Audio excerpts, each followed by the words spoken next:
자, 소장님, 네. 지난번에 7월 2일 날 장모 재판에서 네.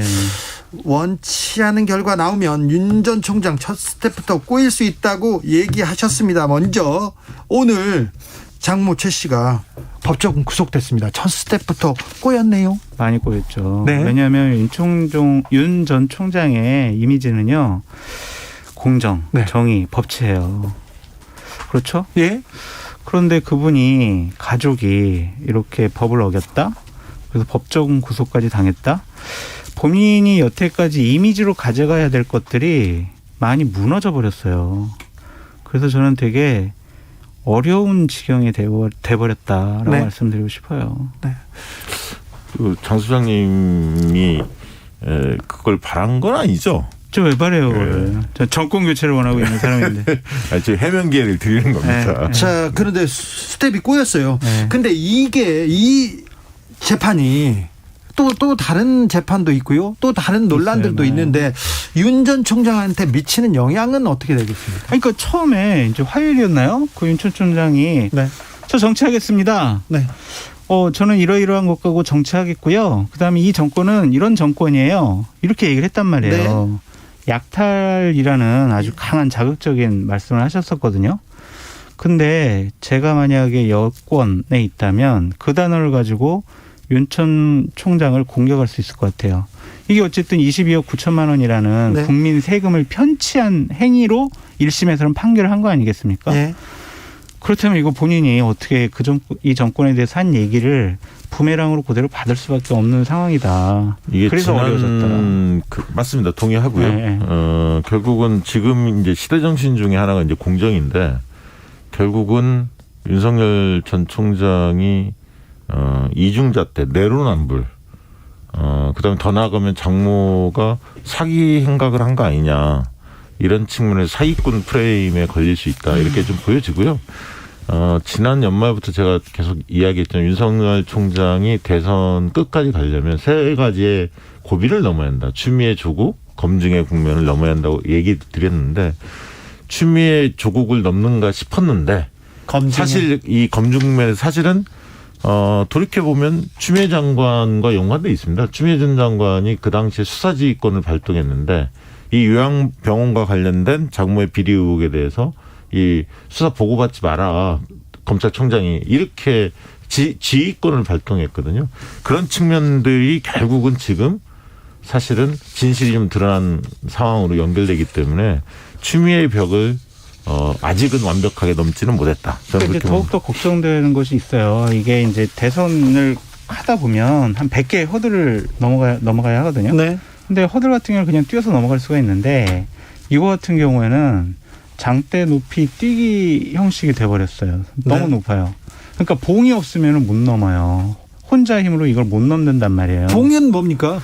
그러니까 보호막이죠. 네. 그러니까 예를 들면 국민의힘이라는 보호막이 있든지 아니면 정말 탄탄하게 뒷받침해주고 있는 캠프의 능력 이런 것들이 있어야 하는데 아니면 본인의 정치력 이런 것으로 넘어가야 하는데 지금 국민의힘 보호막 없습니다. 보호막도 없고 정치력. 캠프의 역량도 네. 이것을 극복할 만한 역량이 보이지가 않아요. 네. 법률 변호인들이 모여서 법적으로 이거 문제 있습니다. 이거 검사 기소 잘못됐고요. 판사 판결 잘못됐습니다. 이런 식으로 얘기한단 말이에요. 이거는 정치적인 용어가 아니에요. 대선 후보에 있는 참모가 이런 식으로 얘기해봤자 도움이 안 되거든요. 예. 근데 이게 지금 여기서 끝나는 게 아니라 사실 이게 2015년에 사실 공범들은 다 처벌이 됐는데 그 당시 윤석열 그 전 총장의 장모만 이렇게 빠져나왔거든요. 그렇죠. 그러면 그 당시 수사했던 검사들 감찰 요구가 나올 수밖에 없습니다. 이 부분이 굉장히 이제 윤석열 전 총장의 연관성 이 부분이 이제 하나 나올 거예요. 두 번째는 뭐냐면 8년 전에 법무부로부터 1개월 정직을 받았어요. 윤석열 전 총장이 당시에. 박근혜 정부 시절에. 박근혜 정부 시절에. 근데 그때는 뭔가 댓글 부대 수사 관련해서 뭐 이렇게 조치가 취해진 것처럼 이렇게 밖으로는 알려졌는데 황교안 전 총리가 그 부분에 대해서 부인을 했어요. 그게 아니라 부적절한 이유 때문에 1개월 정직을 받았다. 이 얘기가 있거든요. 그러면 누가 보더라도 이 장모와 처와 관련해서 뭔가 검사에 이치해 있을 때 뭔가 편익을 봐준 거 아니냐. 추측이죠. 이게 이제 의구심을 가질 수 있는 거 아예 아닙니까? 너무 그런 추측을 함부로 아니, 그 하시면 어떻게 황교안 전 총리가 이 부분 네. 이제 밝히면 됩니다. 자, 부적절한 네, 내용이 네. 뭐였는지. 그러니까 저는 거기까지 이제 물고 들어갈 수밖에 없는 사안이 터졌다. 그렇죠. 그게 예. 여권에서는 그렇게 공격을 할 수 있겠지만 일단은 대선 후보인데 너무 팩트가 없는 공격을 하는 것은 좀 과하다는 생각이 들고요. 하나만 더 말씀드릴게요. 이게 자칫 잘못하면 법률적인 문제를 넘어서 정치적인 문제로 저는 비화될 수 있다는 생각이 들어요. 예. 지금까지요. 대선 후보의 가족을 대선 후보가 출마를 하고 나서 구속한 사례가 없어요. 구속된 사례 없습니다. 없어요. 처음이에요. 이것이 과연 어떤 사인으로 봐야 되느냐. 아니, 근데 단순히 예. 형님 잠깐만요. 네. 단순히 이것이 장모 잘못했으니까 1심에서 판결을 그렇게 난 거야 라고 우리는 그냥 믿어야 되겠지만 현 정권에서 혹시 김명수 대법원장이 있는 그 사법부에 이런 어떠한 에이, 영향력을 그건 너무 행사하지 멀리 않았을까라는 그러한 의구심도 가질 수 있는 김명수 분들도 사법부가 있다. 그동안 영향력을 막 행사해가지고 지금 조국 전 장관 주변 사람들이 다 유죄받고 있어요. 아니, 그런 의견도 있다. 의견 있을 네, 수 의견도 있죠. 있다. 있는데 문제 제기도 있다. 좀 터무니없고요. 왜냐하면 그런 논리로 따지면 조국 장관은 쳤을 때 조국 장관이 대선 후보 자기가 대통령 될 거라는 판단하에서 친 거다 이런 의구심도 많이 나왔지 그러니까 제 않습니까? 얘기가 아니라요. 그렇게 또 문제 제기하는 사람들도 아니, 있다. 그러니까. 예, 정치적으로는 이렇게 네. 또 받는 거잖아요. 네. 내가 억울하다, 내가 희생양이다. 그렇게 정치적으로 이렇게 그렇죠. 받아야 근데 되는데 지금 윤석 이제 제기되는 20가지 의혹 중에 이제 하나 터진 거 아닙니까? 20가지예요?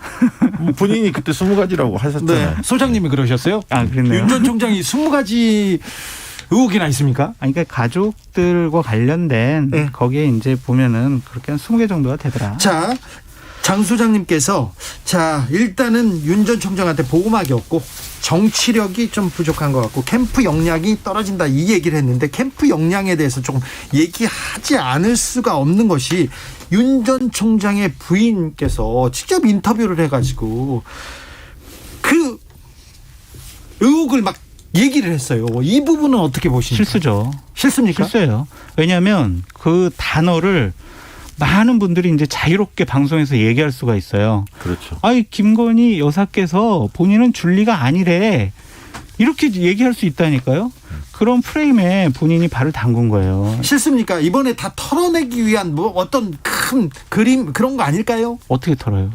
그냥 이게 나를 본 사람 있으면 나와보라 그래요. 증언해보세요. 이런다고 이게 없어집니까? 전국에 줄리라는 가명이나 애칭을 쓰는 사람들이 다 긴장하고 있습니다. 그래요? 네.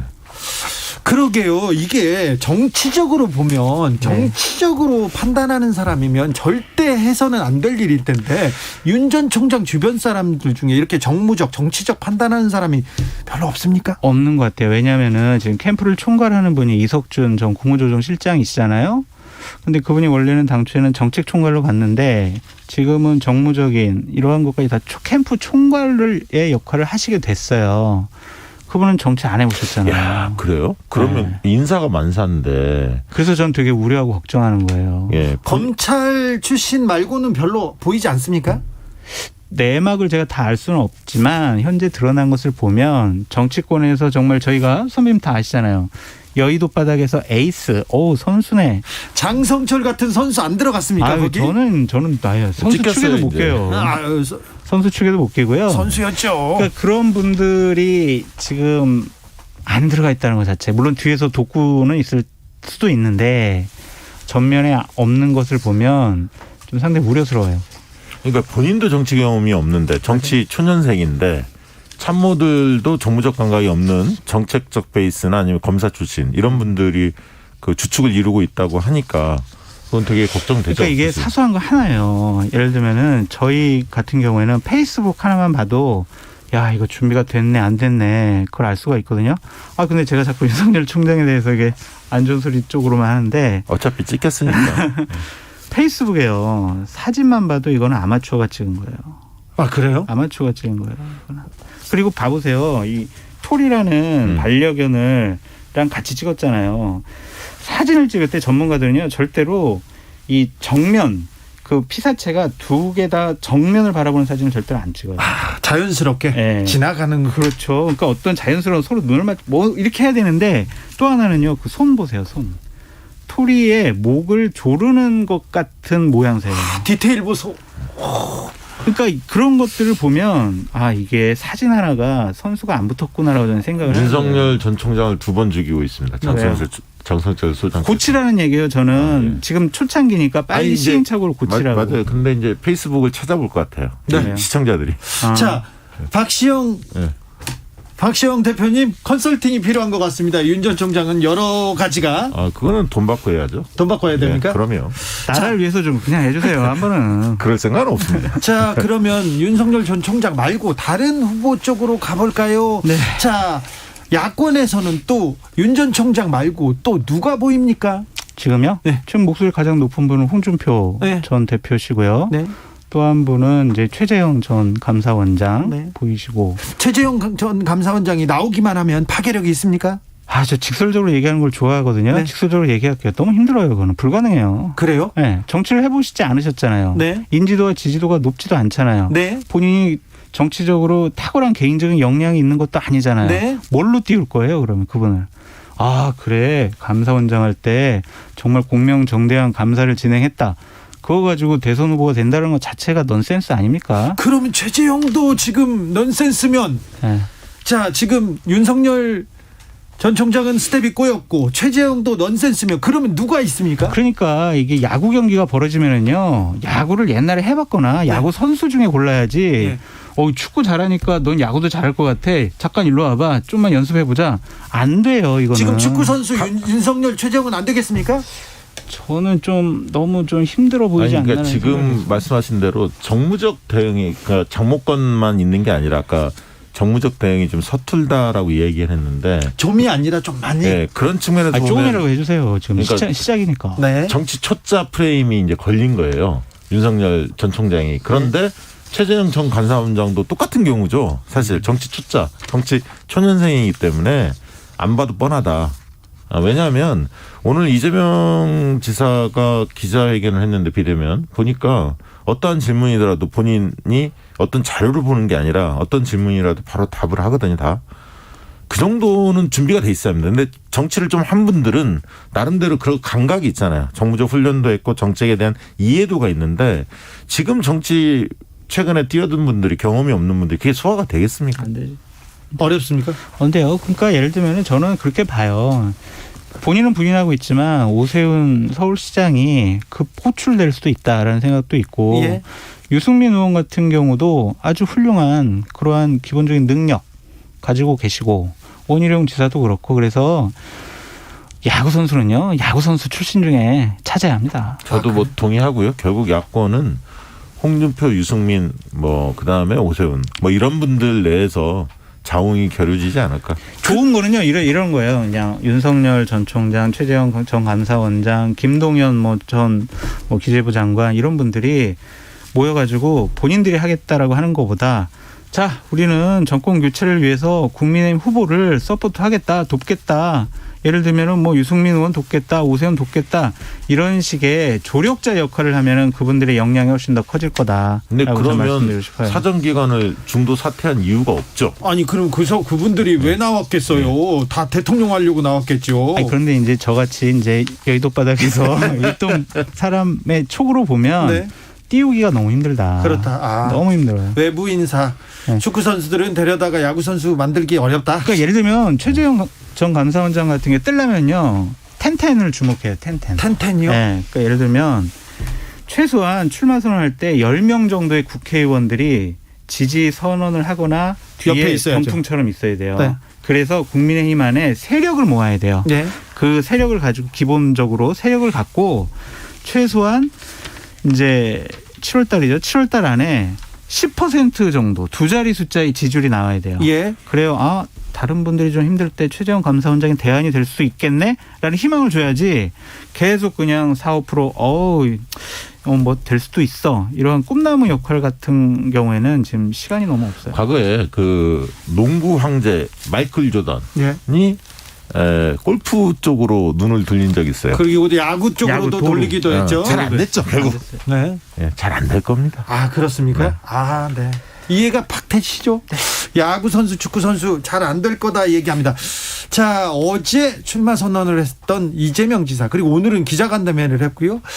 윤석열 전 총장하고는 뭐 1, 2위를 달리고 있는데 어떻게 보셨습니까? 이 행보에 대해서 장성철 준비 잘하셨어요. 준비 화면도 되게 고급스럽게 잘하셨고 진중한 모습도 잘 보이셨고 행보도 저는 되게 유익게 봤어요. 네. 바로 이제 안동 갔다가 오늘 이제 호남 갔거든요. 네. 뭔가 잘 선수들이 붙어서 기획을 잘 하고 있구나. 또한 거기서 나온 멘트 같은 경우에도 그 지역 주민들이 듣고 싶어하는 말을 하고 있어요. 네. 본인이 하고 싶어하는 말을 하는 게 아닙니다.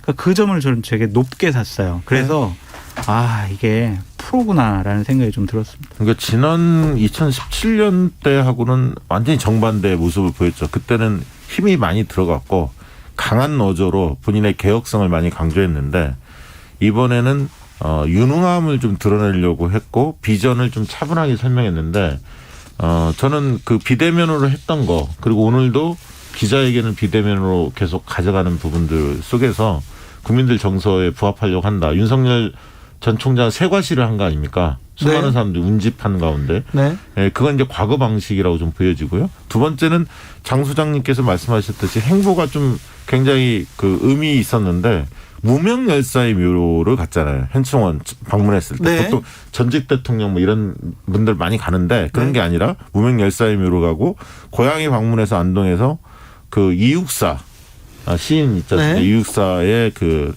유가족을 만나기도 하고 그다음에 이제 유림들도 만나고요. 유림들도 만나고 큰절 인사도 하고 네. 안동의 아들 경북의 아들이다 네. 뭐 이런 얘기를 했는데 전체적으로는 상당히 그 준비됐던 느낌이 드는데 다만 대한민국이 위기다라는 어떤 판단을 토대로 해서 이야기를 풀어가고 있는데 대한민국이 위기인 측면도 있지만 한편으로 문재인 정부가 외교적으로 성과를 거뒀던 쉽게 얘기하면 국격이 신장된 이런 어떤 자긍심 측면도 꽤 있거든요. 근데 저는 비판적으로 볼 부분도 있다고 생각이 듭니다. 본인 이육사랑 뭔 상관입니까? 이육사 선생님 같은 경우에는 태계 14손이에요.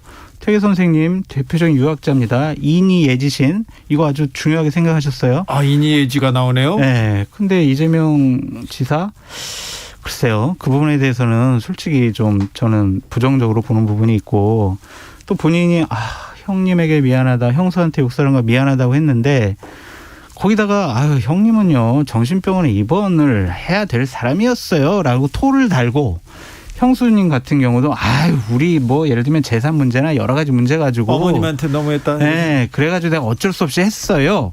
라는 식의 자기 합리화를 좀 시켰단 말이에요. 그리고 저는 결정적으로 어떤 부분이 문제라고 생각하냐면 나라의 국가의 재정이 좀 없으면 모자라면 어떻습니까? 조폐공사에서 돈 찍어내면 되죠. 이런 얘기를 예전에 하셨었거든요. 이런 것에 대한 해답이 없으셨어요. 그러니까 이런 것들을 보면 이재명 지사도 좀 심하게 말씀드리면 연기한 거다. 대선에 출마하기 위해서 그렇게 연기 안 하는 거다. 사람이 있습니까? 대선 후보 근데 그 나올 연기도 때? 진정성 있게 연기해야지. 저는 형수 관련해서 뭐 욕설한 것은 대한민국 국민들 다 알고 있는 내용들이고 다 알고 새삼스러운 내용은 아니잖아요. 네.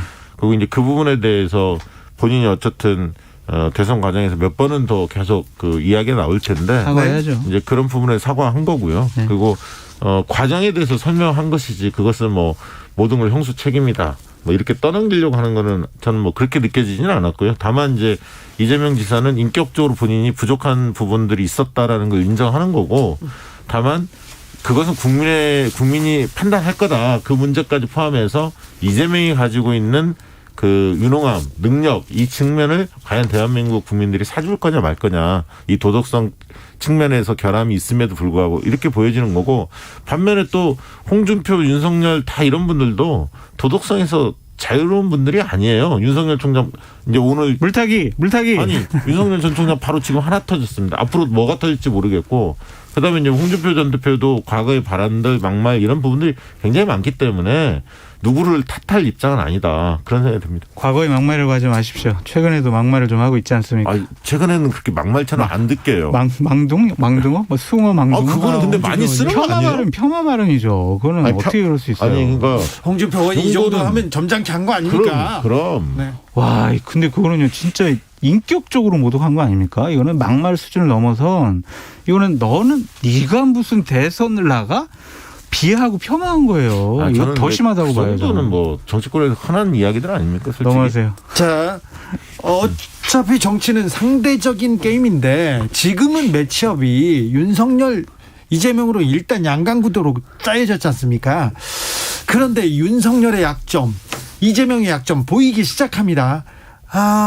앞으로는 어떻게 전개될까요, 소장님? 그러니까 저는 이재명 지사의 약점은요, 고집이 너무 센 것 같아요. 자기 신념이 너무 강해요. 다른 사람들의 얘기를 좀 들어야 되는데 어떠한 이념적인 측면, 정책적인 측면에서 지려고 하지 않아요. 들으려고 하지 않아요. 그러니까 자기가 옳다고 생각하면은 상대방이 어떤 말을 해도 안 듣는단 말이에요. 그러니까 기본소득 문제와 관련해서도 그래요. 정책엔 오류가 있을 수 있잖아요. 근데 그거에 대해서 본인은 한 번도 본인의 오류라든지 뭐 잘못된 뭐 논리 전개라든지 이런 거에서 절대로 인정 안 하려고 하더라고요. 그러니까 그런 고집이나 신념을 좀 꺾었으면 좋겠다. 어쨌든 포용해야 되니까 지도자는. 그 윤석열 총장 같은 경우에는 제가 기자들하고 일문일답을 했을 때 보니까 야, 저거 정책적으로 세부적으로 들어가면은 저 영혼 탈탈 털리겠다. 그 정도로 저는 걱정이 되더라고요. 네. 4개월 동안 공부를 열심히 하셨다고 하지만 앞으로 이런 도덕적인 검증도 대비를 잘 해야 되지만 정책 관련해서도 공부 더 열심히 하시라라고 말씀드립니다. 박시영 소장님. 뭐 윤석열 전 총장에 대한 진단은 저랑 동일하고요. 실제로 이제 정책 준비라는 게 하나쯤 안 됩니다. 솔직히 외워서 되는 게 아니에요. 보통 이제 정치인들이 당대표 정도를 한번 하면 맞아요.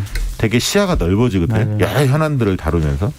근데 이제 이재명 지사도 그런 측면에서는 핸디캡이 있죠. 예. 다양한 정책적 현안을 다 볼 수는 없는데 다만 성남시장과 경기지사를 하면서 그래도 작은 정부를 운영해봤던 경험이 있는 거죠. 그런 측면에서 어떤 정책의 메커니즘, 공무원 사회를 어떻게 설득하면서 또 이 혁신할 거냐 이런 부분들에 대한 노하우가 있다고 보여지고요. 이재명 지사는 뭐 이 고집스러움을 좀 버려야 한다. 장 소장님은 좀 그렇게 주문하신 것 같고요. 저는 오히려 너무 배지들한테 둘러싸이면 안 된다. 국회의원들한테. 네. 이 얘기를 드리고 싶어요. 네. 무슨 얘기냐면 그동안에 이분은 지지하는 의원들이 많지 않았잖아요. 네. 민주당의 비주류였다 보니까 네. 의원들이 많이 몰리는 것에 대해서 감사하고 고맙게 생각하겠죠. 그렇지만 의원들 중심으로 가면 되게 캠프가 잘 안 돌아갑니다. 네. 많이 경험을 해보시지 않았습니까? 네. 그런 부분에 대해서 좀 새로운, 그러니까 세상을 좀 바꿀 수 있는 능력을 가진 다양한 전문가들을 확보하는 것이 굉장히 중요한 과제일 거다. 네. 맞아요. 자, 더불어민주당 경선판이 열렸습니다. 그 경선 어떻게 관전하고 계십니까, 소장님? 경선이 의미가 있나요? 그냥 뭐 이재명 지사가 되는 거 아니겠습니까? 아, 그래요? 네. 그렇게 보입니까? 그러니까 왜냐면요, 이게 그 당심은 민심을 따라갈 수밖에 없어요. 그러니까 여론조사에서 죄송합니다, 저기 네. 정말 우리 여론조사 대선배님께서 전문가인데, 네. 다 당신 민심 따라간다. 네. 그래서 지금 민심에서 여권 주자 중에 가장 높게 오랜 기간 동안 나오고 있고 윤석열이라는 지금 1등 지지자랑 양자 대결을 붙여봐도 어떨 땐 이기게 나오고 어떨 땐 근접해서 경쟁력이 되게 높게 나와요. 네. 그런 점에 있어서 우리가 정권을 잃으면 안 돼. 정권을 계속 가져가려면 그래도 경쟁력 있는 사람 누구야? 이재명밖에 없네. 그렇게 판단하실 것 같아요. 그래도 내부에 이게 싸움이 또 만만치 않을 건데, 근데 이재명 지사가 쉽게 이긴다고 보시는 건가요? 그렇죠. 그러니까 축구 경기를 또 예를 들어보면 네. 브라질하고 네. 결승전을 하는데 뭐 미얀마랑 베트남이랑 연합을 한다고 한들 브라질 이길 수 있겠습니까? 요즘 베트남 잘 나갑니다. 그래도 브라질 이길 수 있을까요? 피파 랭킹에서 워낙 차이가 많이 나는데. 지금 저는 이제 하나 이야기하고 싶은 게 최근에 이제 추미애 전 장관이 지지율이 조금 올랐지 않습니까? 상승세입니다. 3위권을 민주당 내에서는 3위권을 붙이고 있는데 아까 이제 윤석열 전 총장의 이 장모권 아까 수사지 했던 것들 그러니까 취윤 갈등의 구도 속에서 추미애 장관이 좀 손해봤거든요. 사실 대중적으로는 비호감도가 높아졌는데 그렇죠. 그런데 왜 그렇게 할 수밖에 없었던 것인가에 대한 부분들이 이런 어떤 과정을 통해서 조금씩 드러날 가능성이 있습니다. 그래서 추미애 전 장관은 지지율이 저는 지금보다 더 뛸 거라고 봅니다. 네. 이 싸움이 치열해질 수도 있고 그렇게 되면 어떤 현상이 벌어지냐면 이재명과 반 이재명 구도가 민주당 경선에 자리를 잡지 못합니다. 자, 추미애의 상승세 는 어떻게 보시는지요, 소장님? 저는 유인태 전 의원님의 말로 가늠할게요. 유인태 전 의원님께서 추미애는 민주당의 아킬레스건이야라고 얘기하셨죠. 이제 그 말씀으로 가늠할게요.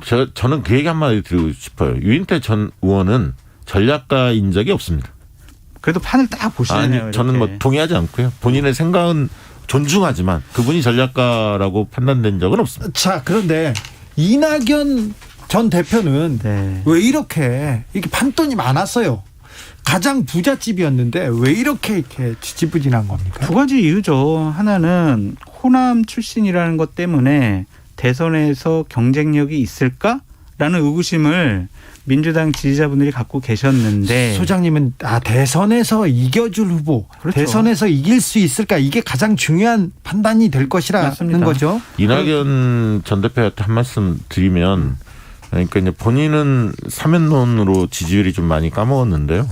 근데 이 핵심 지지층, 민주당의 핵심 지지층이 어디에 있는지를 잘 모르시는 것 같아요. 그들이 요구하는 것을 잘 캐치하고 그들과 소통을 적극적으로 해야 하는데 좀 피하려고 하는 경향이 좀 있었습니다. 예를 들면 진보 성향 유튜브들 이런 프로그램이 잘 안 나가시거든요. 네. 이제 그런 부분 속에서 정면으로 부딪히고 박 대표님 유튜브에도 안 나오셨어요? 네, 안 나오셨습니다. 끌고 나가셨는데. 이러면 안 되죠. 자, 소장님 그리고 두 번째 이유는요? 두 번째 이유는 우리 박 대표님 말씀하신 것처럼 사면론 갖고 네. 민주당 핵심 지지층들의 분노를 사신 것 같아요. 그래서 아니 어떻게 그럴 수가 있어.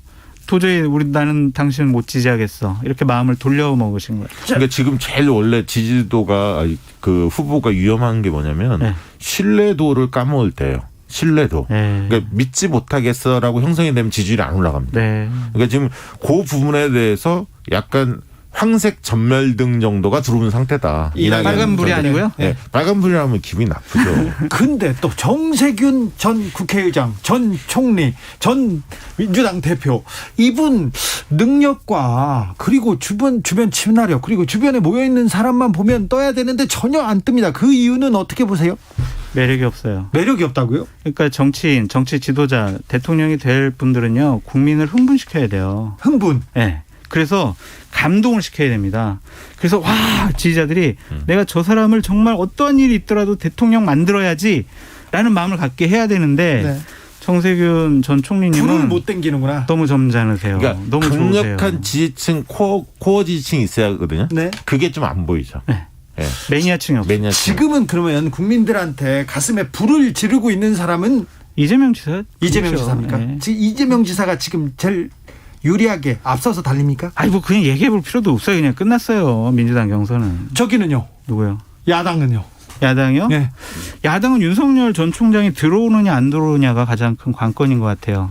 들어오면은 윤석열 총장이 이 검증에 이 여러 가지 힘겨운 장애물들을 잘 넘어간다라는 전제하에 네. 윤석열 총장이 안 된다라고 전망할 수가 없어요. 될 그래요? 수밖에 없죠. 될 가능성이 아직 높습니다. 지지율이 높게 나오잖아요. 저는 그 윤석열 전 총장이 본선에 오를 가능성은 절반 이하다고 보는 편이에요. 가능성이 떨어지고 있다고 보시는 거죠? 검증 때문에요? 네, 검증 때문에 그렇게 보거든요. 그러니까 지지율은 하루아침에 혹시 박 대표님 뭐 갖고 계신 거 있으신 건가요? 지지율이 하루아침에 꺼지진 않습니다. 네. 대안이 있어야 그게 꺼지는 거거든요. 그런데 다만 중요한 거는 뭐냐면 지금까지는 윤석열 지지층의 지지 강도, 충성도가 굉장히 높거든요. 높아요. 조사해 보면 제일 높아요. 저 지금 죽을 것 같아요. 제일 높은데 아, 그래요? 네, 엄청나게 문자 와요. 이런 어떤 장모 사안으로 인해서 지지 강도가 낮아질 가능성이 있어요. 이런 게 몇 개 더 터지면 그래서 지지도는 지지 강도와 함께 조금씩 빠질 가능성이 있어요. 알겠습니다. 경선이든 대선이든 끝날 때까지 끝난 게 아닙니다. 계속 지켜봐야 되죠. 아무튼 장성철 소장의 분석, 박시영 대표의 예측 잘 들었습니다. 정치연구소 영앤철 오늘 감사합니다. 감사합니다. 또 오세요. 불러주세요. 네, 감사합니다. 네, 저는 6시 2부에서 찾아뵙겠습니다.